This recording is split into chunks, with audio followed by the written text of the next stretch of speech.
ამჯერად ბოლომდე ჩავაჯერდა. ნახე რა გავუყურე ფიტიში. კიდე ბოჭკი მეჭი.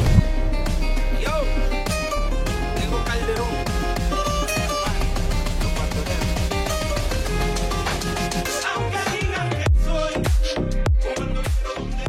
მოგესალმებით მეგობრებო, მე ვარ ალექსი, თქვენი მყოფებით Dream Chasers-ის არხზე.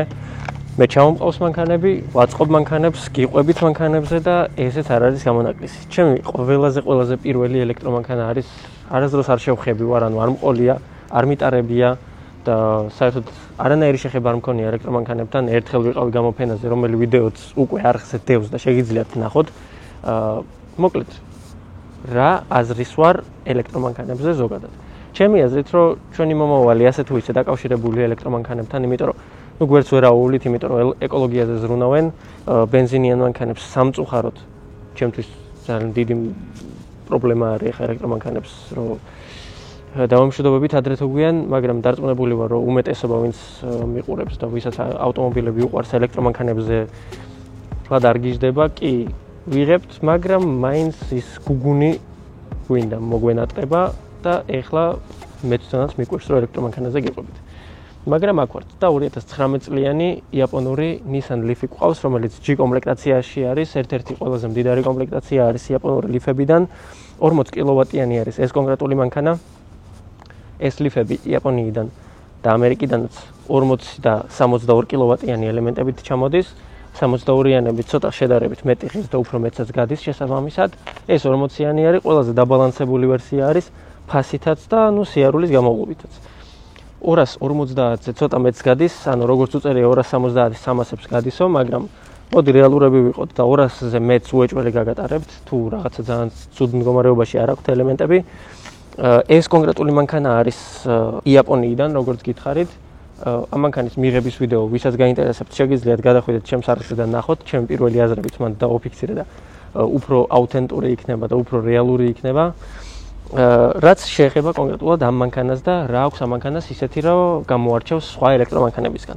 პირველ რიგში ფასი. დაახლოებით $7,000 გეყოლებათ მანქანა, რომელიც გატარებთ ქალაქში 250 კილომეტრს. რაც აი ძალიან კარგია, იმიტომ რომ პატარა ქალაქში ვცხოვრობთ, ეხლა საქართველოში ძალიან დიდი ქალაქები არ არის, ანუ თბილისიც არ არის ძალიან დიდი ქალაქი ელექტრომანქანის ფარგლებში, რომ ვიმსჯელოთ, ანუ 250 კილომეტრს. არ ვიცი, სამსახურში რო იაროთ, სავარაუდოდ 1-7 დღე მაინც გეყოფათ. მეგობრებს რო ესტუმროთ და რო გადაახვიოთ ხანდახან სამსახურის მიმართულებას, სავარაუდოდ 5 დღე მაინც როგორც არ უნდა გაწევოთ, გეყოფათ ერთი დატენვა. რაც შეეხება დატენვას და მოკლედ როგორც იძახიან იაპონურებს ცოტა უფრო ხშირად უფუჭდება ელემენტები და რამდენი ცოტა ხშირად უფუჭდება ელემენტები როგორც იძახიან, იმიტომ რომ იაპონიაში სწრაფი დამტენებით ტენიან, ამერიკაში არა. ამ კონკრეტულ მანქანას აქვს 11 კუბიკი, სხვათა შორის კუბიკებზეც მოგიყვებით. Nissan Leaf-ის ელემენტის ჯამთველობას ამოწმებენ ასე. 12 კუბიკიანი არის ჯამში, ანუ 12 არის იდეალური. ეს კონკრეტული არის 11 კუბიკზე, ზოგი 10-ზე ყიდის, ზოგი 9-ზე, ზოგი 8-ზე, მოკლედ გამართლებაზეა. იაპონიიდან ხშირ შემთხვევაში არ წერია რამდენ კუბიკზე არის და რა ჯამთველობა აქვს ელემენტს, როცა ყიდულობთ მანქანას, მაგრამ საშუალოდ გარბენიან მანქანას 10-11, ნორმალური არის გარბენიანი მანქანისთვის, ეხა ახალი არ არის, მით უმეტეს ამ კონკრეტულ მანქანას აქვს 124,000 კილომეტრი გარბენი, 124,000 კილომეტრი არ არის მთლად დაბალი გარბენი, კატასტროფულად დიდი არ არის, მაგრამ ელექტრომანქანის ჭრილში 124,000 კილომეტრი არის საკმაოდ ისეთი სოლიდური დიდი გარბენი რა. და 11 კუბიკი შესაბამისად ნორმალური, ანუ ცვეთადობა ამ ელემენტებს აქვს საკმაოდ ნორმალური, ანუ ადეკვატურის ფარგლებში არის. ასევე ამ მანქანების ჯამთველობის შემოწმება ხდება სოხით, ანუ სოხი ქვია state of health, ანუ ელემენტის ჯამთველობის მდგომარეობა. რომელიც 70-ზე დაბლა, როდესაც არის, ეგ არის კატასტროფულად ცოტა, ანუ ძალიან სწრაფად დაждდება და კი მაინც გატარებთ, მაგრამ იმ ნიშნულთან, რომლითაც ჩვეულებრივი ლიფები მოდის ხოლმე, შედარებით ძალიან დაბლა იქნება გამავლობა. ამ კონკრეტულს აქვს 82%, ამერიკიდან ვიცი რომ ჩამოდის ხოლმე და ხანდახან 90-ია, ხანდახან 85, ხანდახან 92 და ასე შემდეგ. რამდენი ბუზია? თავზე დაქსტევენიცი. წამოდი და გაჩვენებთ ახლა სხვა ფუნქციებსაც, ახლა ელემენტზე გასაგებია და ყველა ელექტრომანქანა დევაისია უკვე და ტელეფონივითაა უკვე, როდესაც ირჩევთ მეორად ტელეფონს, ელემენტის ჯანმრთელობა როგორც უნდა შეამოწმოთ, იგივენაირად გიწევთ ამ მანქანების შემოწმება. ცოტა რთულად ვეჩვევი ამას, მაგრამ ადრე თუ გვიან მივეჩვევი. გვაქვს ორი კაპოტი, ერთი დამტენებისაა, ერთი ძრავის და კომპლექტაციას რაც შეეხება. ჩვენი კომპლექტაცია, რატო ვახსენე, რომ ერთ-ერთი ყველაზე მდიდარი კომპლექტაცია არის. გვაქვს 360 კამერები, გვაქვს ავტომატური პარკინგის ფუნქცია, წინაც და უკანაც პარკინგებით არის და ჩვეულებრივ მოდელებში არის წინიდან და უკანიდან, მხოლოდ აქ ამ შემთხვევაში გვერდებიდანაც არის ასეთი დამოტებულები, აქაც და უკანა ბამპერსაც იგივენაირად. გვაქვს 360 კამერები, რომლებიც პარკინგის გააქტიურებისას, ანუ როდესაც რაღაცასთან ახლოს გადიხართ, ზევიდან გაჩვენებთ, როგორც ჩვეულებრივ ნისანებს ჩვევიათ ხოლმე, გაჩვენებთ იმას თუ როგორ უნდა გაიაროთ, ჩაეტევით თუ არა, პლუს ამ ყველაფერს პარკინგის სენსორიც ეხმარება და გაჩვენებთ რეალურად რამდენად არის დაშორება რაღაც დაბრკოლებამდე, რაც ძალიან კარგია, ასევე G კომპლექტაციებს გაარჩევთ იმით, რომ სახურავი აქვს სხვა ფერი, ამ კონკრეტულს აქვს შავი ფერის სახურავი, სხვა არის მოდელები, რომელსაც აქვს ლურჯი ფერის სახურავები, ასევე G კომპლექტაციებს და არა მხოლოდ G კომპლექტაციებს, ზოგადად ლიფი რატომაც მომწონს და ეს არის გასწრების სენსორები სარკეში, ანუ გასწრების სენსორს რას ვეძახით? ბრმა ზონაში, როდესაც არის მანქანა, ვინც ატარებთ ხოლმე ხშირად მანქანას, გეცოდინებათ, რომ არის როდესაც გასწრებენ ბრმა ზონა, რომელშიც ვერ ხედავთ მანქანას, როდესაც ზოლს იცვლით, ან ზოლში შედიხართ და ზოლს უერთდებით და გიწევთ თავის ტრიალი, აქ იმ მანქანებში, რომლებშიც გასწრების სენსორები არის და ბლაინდ სპოტებს, რასაც ეძახიან ზუსტად ბრმა ზონას ნიშნავს და ბრმა ზონის სენსორები არის აქაც და ძალიან კარგია, იაპონური მანქანები ხშირად არ გამოირჩევა მაგით, მაგრამ ამ შემთხვევაში გვაქვს და ძალიან სასიამოვნო არის ეგ. ასევე გვაქვს აი ასეთი უკონტაქტო სახელურები, რაც 2019 წლიანი მანქანა არის და რეალურად ეხა ეს რაღაცები რო არ ქონდეს, ჩემი აზრით უკვე აბსურდულია რა. მაგალითად აქვები გამოდის, ყველაზე დაბალ კომპლექტაციებში მოდის ისე რომ არც სახელური იხსნება ესე სენსორულად, არც სტარტ-სტოპი აქვს, არც უკანაც კი სახელურებზე არის და შედარება არ არის, მოკლედ ამასა და აქვას შორის, აქვას ყველაზე დაბალ კომპლექტაციას გულისხმობ. იმიტომ რომ აქ ყველაზე დაბალშიც კი ეს ყველაფერი არის, ანუ როგორც მინიმუმ შუშას აესე არ წევთ. ეგ ძალიან დიდი პლუსია. აქ გვაქვს ტყავის საჭე, გვაქვს საჭის გათბობის ფუნქციაც, საჭის გათბობის ფუნქციის გარდა გვაქვს წინა სავარძლების და ასევე უკანა სავარძლების გათბობის ფუნქციაც, რაც ძალიან სასიამოვნოა. G კომპლექტაციებშიც კი საკმაოდ იშვიათი არის უკანა სავარძლების გათბობის ფუნქცია. ზომითაც ეხა რეალურად ჩვეულებრივი საშუალო ზომის ჰეჯბექი არის, ფიტთან და აქვასთან შედარებით ცოტათი უფრო დიდია, რადგან იაპონიიდან გეცოდინებათ, რომ მანქანები ჩამოდის კონტეინერში, რომელშიც ლიფი მაგალითად ეტევა 4-იანში, ანუ ტვირთავენ 4-იანში, აქვას და ფიტს 6-იანში. ზოგი რესტაილინგი აქვა 5-იანში იტვირთება. შესაბამისად, ზომაში საკმაოდ დიდი განსხვავება სიგანეში, სიმაღლეში და ასე შემდეგ ამ ყველაფრის შეფარდებაში ცოტა უფრო დიდი ზომის არის ეს. მაგრამ როგორც ფიტის პატრონი და მძღოლი ვიტყვი, რომ აქ სალონში მთლად ისე კომფორტულად ვერ უგზნობ თავს როგორც Honda Fit-ში. იმიტომ რომ Honda-ში საკმაოდ კარგად იმუშავეს და ზომებითაც საკმაოდ დიდი განსხვავებაა. რაც შეეხება სალონის ზომას. საჭესთან საკმაოდ კომფორტულად ვზივარ და Nissan-ით ზოგადად მომწონს. მაგრამ არის რაღაცები, რაც შეუძლებელია, რომ რაღაცა დისკომფორტს არ გიქმნიდეს. როგორც არის მაგალითად აი საჭის გასწორება. ქვევით წევ, ზევით წევ, ძალიან კარგია, მაგრამ აი დაუშვათ მინდა რომ ცოტათი უფრო ახლოს მოვწიო საჭე ჩემთან, რაც ჩვეულებრივი ამბავია ყველა მანქანაში. აქ არ გამოდის ეგ. მაგრამ არ ვიცი, ალბათ რაღაცა მიზეზი ქონდა Nissan-ს. ასევე ქვევით ვერ ჩავწევ ამ სავარძელს, რომელშიც ისედაც საკმაოდ მაღლა ვზივარ. არ ვიცი, შეიძლება პრობლემა ჩემშია, მაგრამ ზევით, ანუ სად არის? ზევით აღარ მინდა ასვლა. ისედაც ძალიან მაღლა ვზივარ.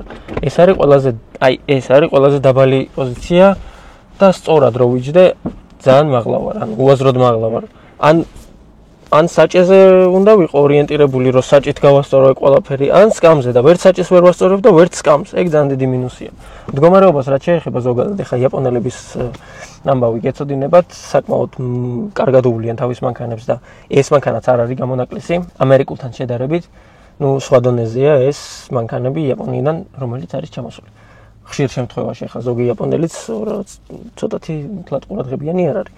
მაგრამ ჩვენ შემთხვევაში საკმაოდ კარგია ეს აუქციონიდან არის ნაყიდი 4BB შეფასებით, რაც საკმაოდ კარგი შეფასება არის მანქანისთვის, მით უმეტეს მეორადი მანქანისთვის იაპონელების შეხედვით ძალიან კარგი შეფასებაა, მოკლედ 4.5 ხო, საერთოდ სუპერ ულტრა პუპერ რაღაც შეფასება, ანუ 4 ძალიან ადეკვატური ისეთი მაღალი შეფასება არის და მდგომარეობაზეც ეთყობა ზუსტად, ანუ საჭი არ არის გაცვეთილი, კნოპკები არ არის არანაირად გაცვეთილი, ანუ ყველაფერი არის ისე როგორც იყო. ერთადერთი მინუსი აქვს, მე მგონი ცოტა პუტკუნა იაპონელს ყავდა და აი ამას ეჯდა ხოლმე.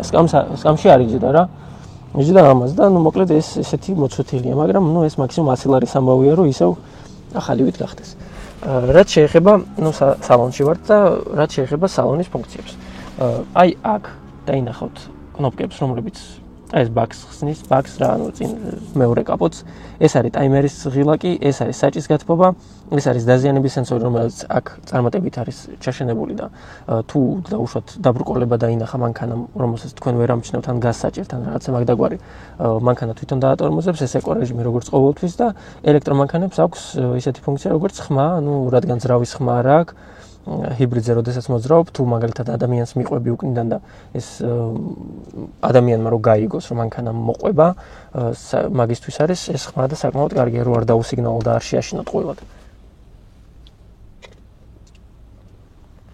ასევე გვაქვს აი ესეთი პილოტის ღილაკი, რომელიც ყველა ლიფტს არ მოყვება. ეს არის კოპილოტი, საკმაოდ კარგი ფუნქცია არის იმისთვის, რომ ანუ აი გრძელ გზაზე მიდიხართ, შეგიძლიათ ეს ჩართოთ და ნახევრად ავტოპილოტი არის, ტესლას ვერ შეედრება, მაგრამ ახლოს არის და მოკლედ ხაზს მიყვება და ასე შემდეგ. ასევე ადაპტიური კრუიზ კონტროლის ღილაკებიც გვაქვს აქ, რომელიც დისტანციას აკონტროლებს წინა მანქანასთან შედარებით და ძალიან მომწონს, რომ იაპონიაში ეს ტენდენცია წავიდა და ახალ მანქანებში ყველაში აყენია თითქმის ეს. სავარძლების გათბობა ირთვება აი აქედან. ეს ნუ მარჯვენა შესაბამისად და ეს მარცხენა.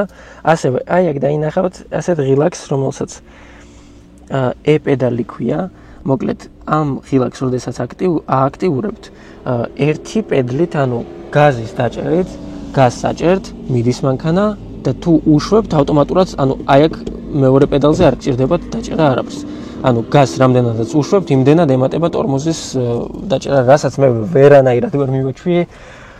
რანაირად უნდა მივეჩვიო, არ ვიცი, გას უშვებ და ეგრევე ვჩერდები. ანუ ვერ დავამოღამე ეგეთი რაღაცა, მე არ მინახავს არსად, მაგრამ ამბობენ, რომ მოკლედ უფრო ეხმარება იმისთვის, რომ ელემენტი ისევ დაიტანოს და ცოტა კიდევ უფრო მეტი გაგატაროთ შესაბამისად. ნუ ალბათ კარგია ქალაქში და პროპკაში რამენაირად გამოიყენებთ. რაც შეეხება სალონში სივრცეს, მე მაქვს ერთი შეკითხვა Nissan-თან, ეს რანაირი ბარია? აი ეს არის, ნუ რაღაცნაირია რა, მე ვერ მივეჩვევ. და ვერც მივეჩვევი ალბათ. ანუ ეს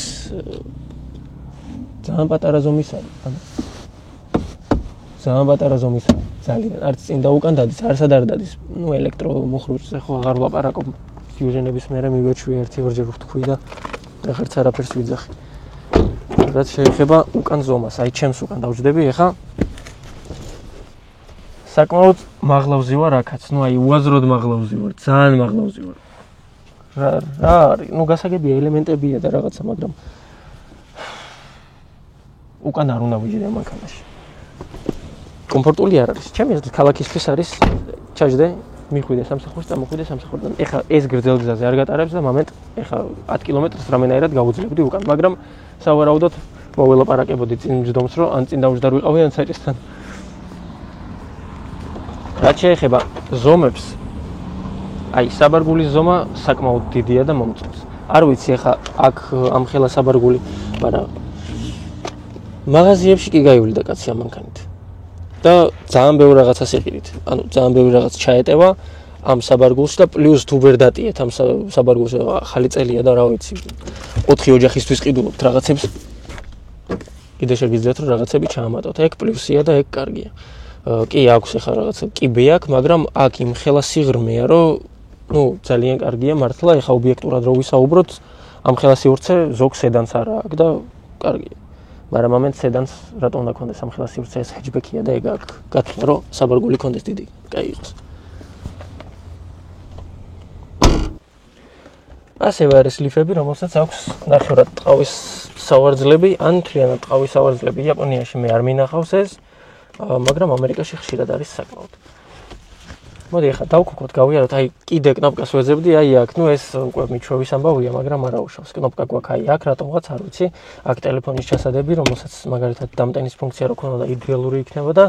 აქ ხედავთ ავტოპარკინგის ღილაკს, რომელიც არ გამომიყენებია არასდროს და სავარაუდოდ არც გამოვიყენებ. ეხლა გვაქვს დატანილი ეს მანქანა 54%-ზე და გვაქვს 120 კილომეტრის გავლის საშუალება. საჭის გათბობა გავთიშოთ, ძალიან ცხელა, საკმაოდ კარგი ამინდი არის ელექტრომანქანისთვის, 18 გრადუსი არის გარეთ და ეკო რეჟიმსაც გავთიშავ, რადგან უნდა ჩაგვაჭიროთ და მაინტერესებს როგორ დადის ეს მანქანა. სიარულით, სიარული არის ერთ-ერთი ისეთი რაღაცა, რაც ძალიან მომეწონა ელექტრომანქანებში, ჩუმად დადის, საკმაოდ როგორ აგიხსნათ რა, მიუჩვეველია რა, შიდაწვის ძრავიან მანქანას როცა ატარებ, გაზს რო აჭერ, ელოდები რომ, აბაროტები აწიოს, ძრავის ბრუნი მოემატოს და შესაბამისად მე ნელ-ნელა ცხენები მოგაყროს მანქანამ და აქ ეგრე არ არის, აქ გაზს აჭერ და ზუსტად აეგრე მიდის. არანაირი, ლოდინის საშუალებას არ გაძლევს. აჭერ და მიდის. ეგ ძალიან კარგია, ეგ დიდი პლუსია და ეგ ერთ-ერთი ისეთი რაღაცაა, რის გამოც ელექტრომანქანას ვიყიდიდი და ვიყოლიებდი. ეხლა ამ მანქანას რო ქონოდა მაგალითად 62 კილოვატიანი ელემენტები, სიამოვნებით ვივლიდი ამ მანქანით, იმიტომ რომ დაახლოებით 350-400 კილომეტრს მაინც გადის 62 კილოვატიანები, მაგრამ რეალურად მეტი ღირს და თუ ყიდულობთ მანქანას შეზღუდულ ბიუჯეტში და გინდათ რომ იმუშაოთ კურიერად ეხა ვიცი რომ ჩემს ასაკში და მეც ხანდახან შეიძლება მიელვებდეს ის აზრი რომ რატომაც არ შემოვიმუშაოთ ცოტა ზედმეტ თანხა და რაღაცით შევახმარო ჩემს ჯიბეს, ხო? შეგიძლია რომ დაждდე და ჩვეულებრივ ამ ელექტრომანქანით ერთი სრული დღე იმუშავა კურიერად, ეხა 250 კილომეტრზე და 200 კილომეტრზე მეც არ ამგონია რომ გახვიდე რა, თუ გაქვს საშუალება რომ მანქანა იყიდო, თუ ყავს ესეთი მანქანა, შეგიძლია რომ ჩვეულებრივ დაიწყო რაღაცის შემომუშავება და ძალიან კარგია რომ ხელს გიწყობს ესეთი მანქანა მაგ ფულის შოვნაში, თუნდაც დაახლოებით 6-7 ლარი დაჭირდეს ამ მანქანას მთლიანად დატენვაზე და 200 კილომეტრს გადიხარ, რითიც შეგიძლია რომ თან შემოიმუშაო თანხა. მოკლედ ძალიან კარგია მაგისთვისაც.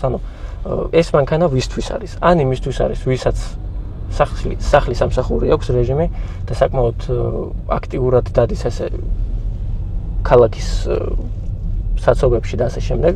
ქალაქის ჭრილში იდეალური მანქანა არის ეს. თუ მაგალითად სტუდენტი ხარ, უნივერსიტეტში გიწევს წასვლა, თუ მაგალითად რა ვიცი სკოლაში ხარ და სკოლაში გიწევს წასვლა, არ ვიცი რა ცხოვრების სიტუაციაში ხარ, მაგრამ მოკლე დისტანციებზე იდეალური არის. გრძელ დისტანციებზე ხა და ქალაქიდან ქალაქში ეს მანქანა არ ამგონია მთლად კომფორტული იყოს, იმიტომ რომ 200 კილომეტრი არ არის ცოტა, მაგრამ მე მაგალითად ცოტა მიუჩვეველი ვარ და ჩემი პირდაპირი აზრია ეს.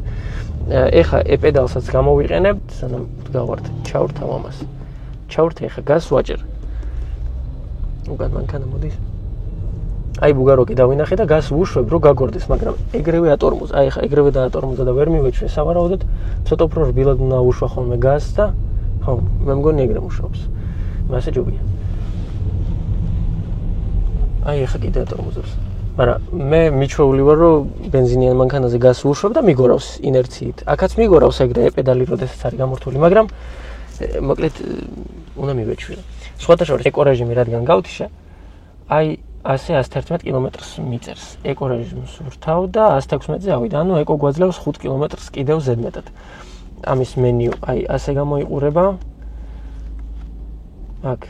აგე ზუსტად ამ კუბიკებზე გეუბნებოდით, ჯამში არის 12 და ჩვენ გვაქვს 11 დარჩენილი, ელემენტის ჯამთველობა 11-ზე არის, რაც ჩვეულებრივ ადეკვატური რაოდენობა არის. კასტერიც საკმაოდ ნორმალურია, ეხლა რა ვიცი, ზედმეტად ბევრს არაფერს არ მოუთხოვ ამას. მონიტორიც გვაქვს, როგორც მინიმუმ და ეგეც კარგია. ეხლა ზუსტად ასე გამოიყურება კამერები. როდესაც რაღაც ახლოს გადის და ძაღლმა გამოიარა ან რასაც ვერ ხედავთ და მანქანა აღიქვავს, საკმაოდ კარგია, რადგან მანქანა გაფრთხილებთ იმაზე, რომ შეიძლება საფრთხე იყოს წინ და ძალიან კარგი ფუნქცია არის ეს. მაგრამ რადგან აჩქარებაზე დავიწყე საუბარი, მინდა რომ გაჩვენოთ როგორ ჩქარდება. ეხლა 0-ზე ვართ. გაგიკვირდება. და ეხლა მე გეტყვით, როდესაც მივახწევთ 100-ს, ეხლა ობედი და რაღაცა დრაგი და რაღაცები არ გვაქვს ლიფისთვის.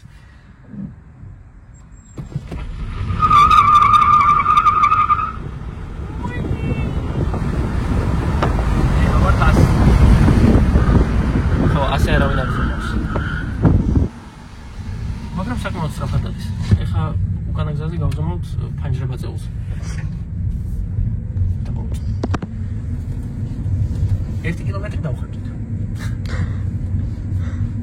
საკმაოდ სწრაფად დადის და მომწონს რა, ანუ ხარტია ფიტს ალბათ გადახევს შუაზე. ჩემს მეც ფიტი მყავს, ვისაც ფიტი გიყვარს და რაღაცა არ ჩამითვალოთ, რაღაც კრიტიკად. მაგიტომ ვადარებ ყველაფერს ფიტს. აქ არ მომწონს აფას პოლი. მოკლედ მე ისეთი აზრი მაქვს, რომ თუ რაღაცა მყავდა, მაგ სრული უფლება რომ ვთქვა, რომ არ მომწონს. საბურს გავუცდით და კიდევ ერთხელ ჩავაჭეროთ. ამჯერად ბოლომდე ჩავაჭერ პირდაპირ. მანამდე ფეხი გამეჭერა სადაც. გავუჭერეთ მთლიანად. ეს ვაჭერ მთლიანად ბოლომდე. ბუქსავს. კიდე ბუქსავს ბიჭო. და რო ეხლა ვარ თასზე, ეხლა უფრო სწრაფად დავჭერ. მოკლედ, კაი მანქანა არის. კიდე 2 კილომეტრი დავხარჯეთ. წავედი ხა ნელა მივიდეს ახლა თუ დამიჯდა მანქანა რა გავაკეთე. წავედი. არხი გამოიწადეთ, არხით ნახეთ რა გაუბუყე ლიფტში. სხვა ეხა მანქანაზე მეტი არაფერი არ შემიძლია რა ვთქვა, თუ რამე გამომჩა შეგიძლიათ დაწეროთ კომენტარებში თქვენი აზრი. თქვენი აზრიც მაინტერესებს ელექტრომანქანებთან დაკავშირებით, რადგან ну აი ახალი არის და ეხლა ვეჩვევით ამ ყველაფერს და ეხლა ვიღებთ ნელ-ნელა უფრო პოპულარული ხდება საქართველოს ქუჩებში. კიდევ უფრო და უფრო ხშირად შეგხვდებათ ელექტრომანქანები, დარწმუნებული ვარ, მით უმეტეს ბენზინის ფასის ზრდასთან და ასე შემდეგ და ასე შემდეგ.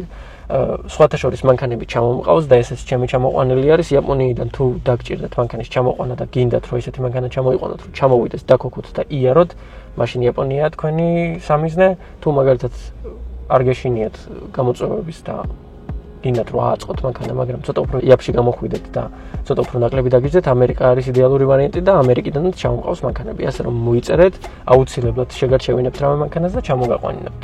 როგორც არაერთხელ გავაკეთე უკვე ჩემი გამომწერებისთვის, აქედანაც მოკითხვა და ძალიან დიდი მადლობა ნდობისთვის. ძალიან დიდი მადლობა თქვენ იმის გამო რომ უყურეთ ამ ვიდეოს ბოლომდე და ელოდეთ ცოტა უკეთეს პროექტებს, ცოტა უფრო საინტერესო პროექტებს და აუცილებლად შემოგთავაზებთ რამეს, იმიტომ რომ ჩემი საოცნებო მანქანა მყავს საყიდელი, ასე რომ ბევრი შრომა მომიწევს. კარგად.